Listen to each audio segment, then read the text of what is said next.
Okay నవ్వు cut చేయాలి last లో అతిగానే వీళ్ళందరూ. ఇప్పుడు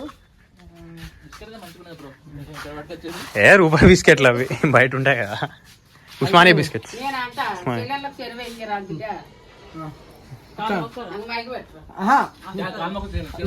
వీళ్ళు అంటారు కదా అన్న కట్నం మరి. వీళ్ళు అనాలి, నువ్వు నాకు మంచి కామెడీ చెప్పిద్దాం. నాది కూడా ఆల్మోస్ట్ అదే పరిస్థితి, కుబేరా లెక్క. బిస్కెట్ తిను, రాకి లోపల కూడా బిస్కెట్ తిను.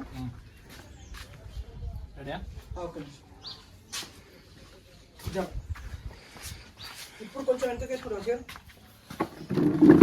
చాలు. Okay ready 1 2 3 action. మంచిగా అన్నా